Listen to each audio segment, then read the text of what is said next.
नमः शिवाय। आज हम लोग बात करेंगे कि हमारे जीवन में जब राहु की महादशा आती है तो किस प्रकार के प्रभाव जीवन में देखने को मिलते हैं, किस प्रकार का बदलाव जीवन में देखने को मिलता है, क्या क्या हम लोग एक्सपीरियंस करते हैं उस महादशा के दौरान, उसकी बात करेंगे। राहु के बारे में बहुत कुछ कहा गया है, बहुत कुछ लिखा गया है, मैंने भी पढ़ा है, मैंने भी बहुत कुछ एक्सपीरियंस किया है, आप लोगों ने भी बहुत कुछ पढ़ा होगा। हाँ, एक और बात, मैं राहु पे वीडियोस बना चुका हूँ काफ़ी कि राहु इंडिविजुअल हाउस में है तो क्या क्या रिजल्ट देखने को मिलेंगे। तो एक बार आप लोग उन वीडियोस को ज़रूर देखना, बिकॉज मुझे लगता है कि उसके बाद आप इस वीडियो को ज़्यादा अच्छे से कोरिलेट कर पाएंगे। हम लोग बात करते हैं कि राहु की महादशा में जीवन में क्या क्या बदलाव आते हुए देखे जाते हैं। सबसे पहले हम लोग राहु को समझने की कोशिश करते हैं। राहु जो है वो फ्यूचरिस्टिक है, आप ऐसा कह सकते हैं। राहु एक नया थॉट प्रोसेस है, लाइफ में एक जो न्यू डिसीजन मेकिंग पावर है उसे हम लोग राहु से जोड़ कर देख सकते हैं। टेक्निकली जो राहु है, स्पेशली जब राहु की महादशा स्टार्ट होती है तो वो हमारे ब्रेन के सेरेब्रम को अफेक्ट करता है। Cerebrum is that part of our brain which is responsible for actions and emotions. तो आप उसको ऐसा जोड़ सकते हैं कि राहु के रिजल्ट हम लोग हमारे चार्ट में मून की पोजीशन कैसी है, चंद्रमा की पोजीशन कैसी है, उसके साथ जरूर देखें। बिकॉज राहु है वो चंद्रमा को कहीं ना कहीं अपनी महादशा में स्पेशली गवर्न करने की कोशिश करते हुए दिखा जाता है। हाँ, राहु टेक्नोलॉजी है, हमारे सराउंडिंग में जो भी एडवांसमेंट है हमारे सराउंडिंग में उसको हम लोग राहु से जोड़ कर दे सकते हैं। मोबाइल हो गया, इंटरनेट कनेक्शन हो गया, ये सभी कुछ जो है राहु के डोमेन में आता है। आप ऐसा समझिए कि राहु की महादशा एक्चुअली वो पार्ट है हमारी लाइफ का, या वो स्पैन है हमारी लाइफ का, उस समय हम लोग वो चीज़ें एग्जीक्यूट करने की कोशिश करते हैं जिसके लिए हमारा जन्म हुआ है, आप ऐसा कह सकते हैं। Because Rahu is the physical calling, कि हमें भौतिक रूप से इस जीवन में क्या क्या चाहिए उसको हम लोग राहु से जोड़ के देख सकते हैं। अवेयरनेस जो केतु है जो वो है वो इनर कॉलिंग है हमारी। तो आप ऐसा कह सकते हैं कि एक्चुअली हमारा जो डेमन साइड है हमारा, वो भी राहु की महादशा में एक्टिवेट होते हुए देखा जाता है, आप उसको यहाँ जोड़ सकते हैं। दूसरी बात कि राहु की महादशा का कोई पर्टिकुलर पैटर्न नहीं है, एक बहुत लंबा समय है और जहाँ अनसर्टेन रिजल्ट्स जरूर आते हुए देखे जाते हैं। तो हम लोग प्रिडिक्शन पे आगे बढ़े उससे पहले हम लोग ये ज़रूर चेक कर लें कि राहु की प्लेसमेंट कैसी है आपकी चार्ट में। पहली चीज़ आप ये ज़रूर देखें कि राहु आपके लग्न के लॉर्ड का फ्रेंड है तो रिजल्ट पॉजिटिव ज़्यादा देखे जाएंगे, और फ्रेंड नहीं है तो आप कह सकते हैं कि रिजल्ट ज़्यादा नेगेटिव साइड में होंगे। जैसे कि अगर कुंभ लग्न है तो शनिदेव और राहु को सम व्यवहार के रूप में देखा जाता है, तो रिजल्ट, अगर राहु का प्लेसमेंट अच्छा है तो रिजल्ट अच्छे देखे जाते हैं। और सामान्यतः जनरली राहु का प्लेसमेंट 3rd, 6th, 10th और 11th हाउस में हो और नवमाश में भी स्थिति अच्छी हो तो रिजल्ट सामान्यतः अच्छे देखने को मिलते हैं। मैं सामान्यतः इसलिए कह रहा हूँ बिकॉज जो राहु का जो मूल नेचर है that is to create illusion, उसकी वजह से अलग अलग समय में दशा के दौरान रिजल्ट जो है वो एफ्लेक्ट या चीज होते हुए देखे जाता है।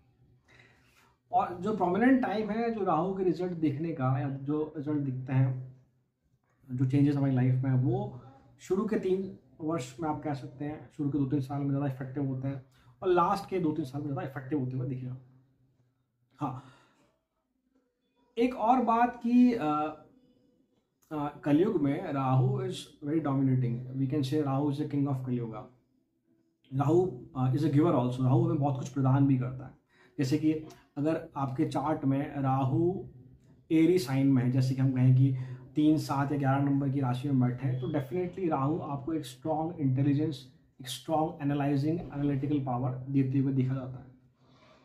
वही राहु अगर पृथ्वी तत्व की राशियों में बैठे हैं, अर्थ साइन में बैठे हैं, जैसे कि 2 नंबर, 6 नंबर या 10 नंबर में, तो राहु यहाँ आपको मटेरियलिस्टिक गेन देते हुए दिखे जाता है।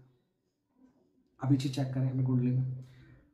आप साथ साथ ये भी चेक करें कि राहु जिस हाउस में बैठे हैं, बिकॉज राहु हाउस के लॉर्ड के हिसाब से रिजल्ट देते हैं।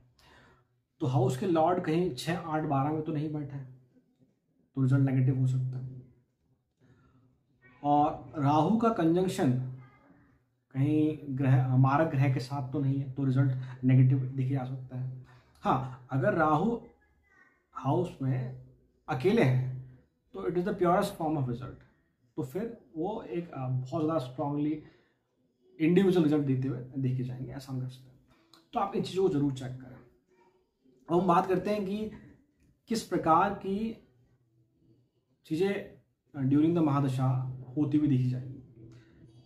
तो अगर हम पहली बात करें तो एक ये है कि महादशा हमारे जीवन में किस समय में आती है, वो बहुत इंपॉर्टेंट है।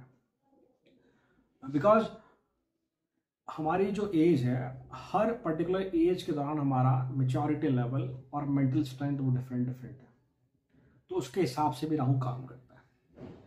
जैसे मान लो कि राहु की महादशा हमारे बाल्यकाल अवस्था में अगर आती है तो it will not affect you so much.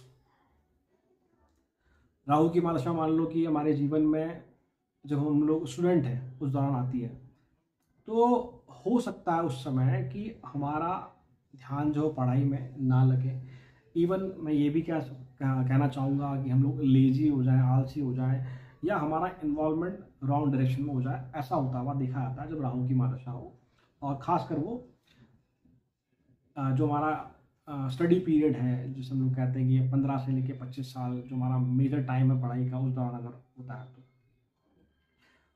अब अगर राहु की महादशा अगर 25 से 40 वर्ष के बीच में अगर आती है, जब हम लोग हमारे करियर की तरफ ज़्यादा फोकस्ड होते हैं, तो उस दौरान मेरे हिसाब से बहुत ज़्यादा इफेक्टिव होता है। क्योंकि उस दौरान मैंने बहुत देखा है कि राहु की महादशा स्टार्ट होती है, आप किसी कंपनी में काम कर रहे हैं, जॉब कर रहे हैं, तो आप अपनी जॉब को बार बार स्विच करते हुए दिखे जाते हैं। इवन मैंने ये भी देखा है कि कोई अगर जॉब कर रहा है तो वो बिज़नेस की तरफ मूव करने की कोशिश करता है, या बिज़नेस कर रहा तो जॉब की तरफ मूव करने की कोशिश करता है। बिकॉज उस समय एक ऐसा इल्यूजन क्रिएट हो जाता है कि व्यक्ति विशेष ही सोचता है कि मैं ये भी कर लूँ, वो भी कर लूँ, ऐसी स्थिति बनती हुई दिखी जाती है। उस दौरान रिलेशनशिप में भी राहु ट्रबल करते हुए दिखा जाता है। और आगे हम बढ़े हैं तो एक बहुत जो इम्पोर्टेंट चीज़ होती हुई दिखी जाती है, जो मैंने एक्सपीरियंस की है, कि हमारा इंटरेक्शन बहुत से ऐसे लोगों से होता है, या जैसे हम लोग कहें कि यूजलेस इंटरेक्शन होते हुए देखा जाता है। बेवजह के लोगों से हमारी दोस्ती होती हुई देखी जाती है, और फिर हम लोग कुछ प्लान करने की कोशिश करते हैं, कुछ एग्जीक्यूट करने की कोशिश करते हैं, या ऐसी स्थिति बनती हुई देखी जाती है कि हम लोग किसी रॉन्ग डायरेक्शन में इन्वेस्ट करते हुए देखे जाते हैं। और मैंने कहा है कि राहु फ्यूचरिस्टिक है, वो आपको सपने दिखना सिखाता है। तो उस समय ऐसा लगता है कि नहीं, हम ये कर रहे हैं तो ये सही होगा, हमें इसका रिजल्ट 1 साल 2 साल बाद जाके बहुत अच्छा मिलेगा, बट ऐसा जनरली नहीं होता अगर राहु की प्लेसमेंट बहुत ज़्यादा वीक है हमारे चार्ट में। ड्यूरिंग दैट टाइम इवन जो रिलेशनशिप है उसमें भी ऐसी स्थिति बनती हुई देखी जाती है कि हम लोग जिनसे इंटरेक्ट नहीं करना चाहिए उनसे इंटरेक्ट कर जाते हैं, और फिर रिलेशनशिप को लेकर हमारे अंदर कई बार लड़ाई झगड़े, इमोशनल इम्बैलेंसमेंट, ऐसी स्थिति बनती हुई दिख जाती है। और फिर वो थ्रू आउट द लाइफ कहीं ना कहीं किसी न किसी पॉइंट पे हमें अफेक्ट करती हुई देखी जाती है। आगे मैं ये कहना चाहूँगा कि राहु की महादशा के दौरान जो इम्पेशेंस है बहुत ज़्यादा बढ़ जाता है।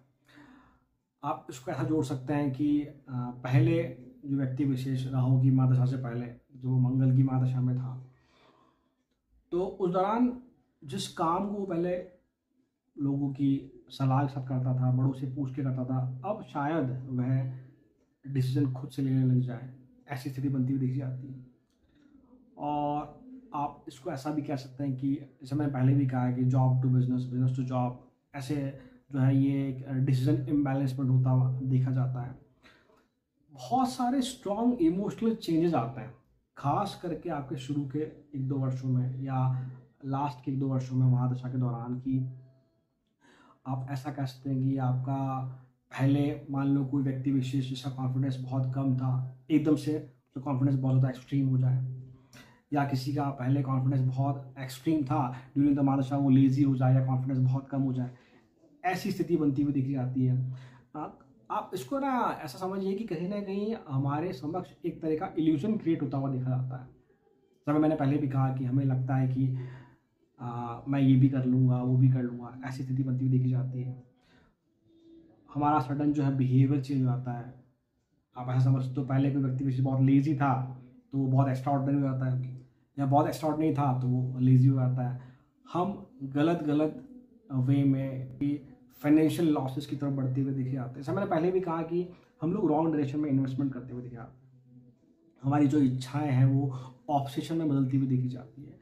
ये कुछ नेगेटिव साइड है जो राहु की महादशा के दौरान होता हुआ देखा जाता है। अगर इसको हम समराइज करें तो हम ये कह सकते हैं कि ड्यूरिंग द राहु महादशा हमारे अंदर भौतिक सुख पाने की इच्छा बढ़ जाती है, मटेरियलिज्म बढ़ जाता है, सेक्सुअल अर्ज बढ़ जाता है, और इमोशनल इम्बैलेंसमेंट जो है वो बढ़ जाता है, ऐसा हम कह सकते हैं, या इंक्रीज हो जाता है। 3 चीज़ें मैंने बताई है। आप ऐसा समझिए, Rahu is a zero. Rahu को बहुत दिखता है। जीरो से मतलब मेरा है कि वी हैव टू अंडरस्टैंड कि हमें उस जीरो को कहाँ पुट करना है। 1 के आगे पुट करना है, 1 के पीछे करना है। वी हैव टू लर्न कि हम जीरो से कैसे 100 बनाएं या 1 ही रहने दें। We have to learn how to use that zero. We can make with help of zero 1000 crore. Means हम लोग राहु की जो कैपेबिलिटीज है उसको सही तरह से डिसीजन लेके एम्पलीफाई भी कर सकते हैं। तो ये एक मेरा समझना है। और एक चीज़ जो मैंने बहुत स्ट्रांगली ऑब्जर्व की है मेरी फैमिली में, मेरे आसपास, मेरे क्लाइंट्स में, कि ड्यूरिंग द महादशा ये इंपॉर्टेंट नहीं है कि आपका आईक्यू कितना स्ट्रांग है, आप कितना इंटेलिजेंट है, दैट डजंट मैटर।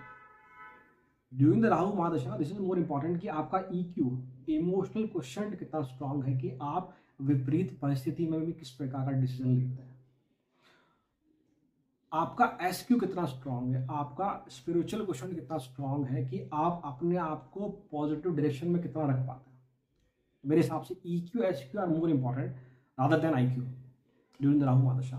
बिकॉज आप जो राहु का जो मूल नेचर है, सब राहु को कहा जाता है, शास्त्रों में बताया गया है कि वो छलिया है। Means it can create illusion around you and you think कि हाँ यही सही है, मुझे यही करना है, मुझे ये नहीं करना, ये करना है। तो ऐसी स्थिति राहु क्रिएट करेगा, but you have to understand this thing. तो फिर आप लोग राहु की महादशा को ओवरकम करते हुए देखे जा सकते हैं। एक इम्पॉर्टेंट बात और कि राहु की महादशा के दौरान जब केतु की अंतर्दशा, या जब भी केतु की प्रत्यंत दशा आती है, या जब भी केतु का समय आता है, उस समय आपको थोड़ा संभल के रहने की आवश्यकता है। Because Ketu is our inner calling. Ketu represent करता है डिटैचमेंट को, या केतु डिटैचमेंट का कारक है, ऐसा हम कह सकते हैं। तो उस दौरान we have to work on our relationships. मतलब कि मैंने ऐसी स्थितियां देखी है कि राहु की महादशा में जब केतु का समय या अंतर्दशा चल रही है, तो उस समय बहुत से कपल्स डाइवोर्स फाइल करते हैं। तो that time you have to be emotionally strong, you have to be control on your mental strength. आपको कहीं ना कहीं जो आपकी वाणी है उस पर भी विराम लगाना पड़ेगा। विराम से मतलब मेरा सोच समझ के बोलना। ऐसी स्थिति ना आए कि हम लोग रिलेशनशिप्स को तोड़ दें। बिकॉज दोनों छाया ग्रह हैं, राहु भी केतु भी, और उस दौरान जो शैडो है बहुत ज़्यादा डोमिनेंट हो जाती है। तो फिर हमें सिर्फ चारों तरफ धुआं ही धुआं दिखता है। मीन्स एक आप उसे कह सकते हैं कि जो विजन डेफिशिएंसी, ऐसी स्थिति बनती हुई दिखी जाती है। तो उस समय जरूर आप लोग रिलेशनशिप का ध्यान रखें। कोई भी रिलेशनशिप हो सकता है, बिकॉज राहु के स्पैन में हम लोग मटेरियलिस्टिक एसेट जो है, भौतिक सुख है, वो अब नहीं तो नेक्स्ट स्पैन में हम लोग प्राप्त कर ही लेते हैं। बट अगर रिलेशनशिप्स उस दौरान अगर वीक हो जाते हैं या टूट जाते हैं, तो उन्हें रिकवर करना मेरे हिसाब से बहुत बहुत टफ है। तो इसी चीज़ आप ध्यान रखें। अब हम बात करते हैं रेमेडीज़ के बारे में। तो पहली बात कि राहु की महादशा के दौरान मैंने बहुत से लोगों को देखा है कि वो कुछ टोटका करते हुए दिखे जाते हैं। ये कर लो, घर में ये रख लो, वो कर लो, it will help you. But मैं एक चीज़ बोलना चाहूँगा आप पे, मतलब जो मेरे विचार हैं, मैं कहना चाहूँगा कि राहु आपके घर के आसपास खेलने वाला कोई छोटा बच्चा नहीं है। से आप ये कहते हैं कि बेटा यहाँ नहीं वहाँ खेल लो। राहु वो प्लैनेट है इस कलयुग में जिसके पास सबसे ज़्यादा डोमेन है करंट टाइम में, करंट सिनेरियो में, या बहुत पावरफुल है। तो रेमेडीज से ज़्यादा मेरे हिसाब से एडवाइस वर्क करती है ड्यूरिंग द राहु महादशा। जैसे कि हमें राहु की महादशा के दौरान गैम्बलिंग से दूर रहना चाहिए, अल्कोहल से दूर रहना चाहिए, सात्विक भोजन की तरफ बढ़ना चाहिए। It will help you should do try meditation. आप मेडिटेशन करने की कोशिश करें। हो सकता है किसी कुंडली में चंद्रमा कमज़ोर हो तो मेडिटेशन आसानी से नहीं होती है, तो उस दौरान आप मंत्रोच्चार वो करें, चैंटिंग करें, इट विल हेल्प यू। और रेमेडी से ज़्यादा मैंने पहले ही बोला कि एडवाइस इंपॉर्टेंट है। आप कोई भी फाइनेंशियल डिसीजन ले लाइफ में या रिलेशनशिप के रिगार्डिंग डिसीजन ले लाइफ में, तो आप डेफिनेटली अपने जो एल्डर्स हैं, जिन्हें आप मानते हैं, आपके सराउंडिंग में जो भी समझदार व्यक्ति आप जिसे समझते हैं, उसकी सलाह ज़रूर लें। मैं तो कहूँगा एक नहीं 2 लोगों की सलाह लें, इट विल हेल्प यू। और दूसरी बातें, अगर राहु की महादशा है तो अगर हम लोग हमारे बाकी प्लैनेट्स को थोड़ा सही करें तो चीज़ें और अच्छी हो सकती है। जैसे आप लाइफ में डिसिप्लिन रहें तो सटन ज़रूर अच्छा रहेगा आपकी लाइफ में। यू शुड बी रियल, जैसा आप हैं वैसे रहें। लोगों को मैनिपुलेट करने की कोशिश ना करें तो मरकरी आपका ठीक रहेगा। तो वैसे ही जो इश्यूज़ क्रिएट होते हैं हमारी वाणी की वजह से, वो क्रिएट होते हुए कम देखे जाएंगे। You should be humble in your life. Humble and discipline रहेंगे लाइफ में तो वैसे ही आपकी लाइफ में शनिदेव ठीक हो जाएंगे। ठीक से मतलब जो रिजल्ट देने के लिए वो बात है उसमें कहीं ना कहीं पॉजिटिविटी जरूर आएगी। सूर्यदेव आपके ठीक हो जाएंगे if you are humble in life. तो ये कुछ प्रिकॉशंस हैं, तो precautions I think more effective than remedy मेरे हिसाब से। और वैसे भी कहा गया है, किसी महापुरुष ने कहा है कि अगर आप दिशा बदलते हैं तो दशा अपने आप बदल जाएगी। तो I believe in that philosophy कि दिशा बदले तो दशा जरूर बदलेगी। आप ये मान के चलिए कि राहु भी एक ग्रह है, और कोई भी ग्रह है तो वो आपको कुछ ना कुछ ग्रहण करना सिखाता है। तो जो मैंने कमियां गिनाई हैं या जो इश्यूज होते हुए देखे आते हैं वो गिनाए हैं, तो अगर हम लोग इसमें कुछ इम्प्रोवाइज़ करने की कोशिश करें, राहु यही चाहता है। आप ऐसा समझ लीजिए कि राहु इन 18 सालों में हमें ये चीज़ें सिखा रहे हैं कि that you have to learn these things, you have to stay away from, you have to control yourself on materialism. आप उसकी तरफ ज़्यादा ना भागे, सेक्सुअल अर्ज अपने अंदर ना बढ़ने थे, अपने अंदर कोई इमोशनल इम्बैलेंसमेंट ना होने थे। अगर आप ये चीज़ें करते हैं तो मेरे हिसाब से राहु की महादशा जो है हमारे जीवन में बहुत ज़्यादा नेगेटिव नहीं करते हुए देखी जाएगी। आई होप आपको ये वीडियो पसंद आया होगा, तो वीडियो को लाइक करें, चैनल को सब्सक्राइब करें। Thank you so much. ओम नमः शिवाय।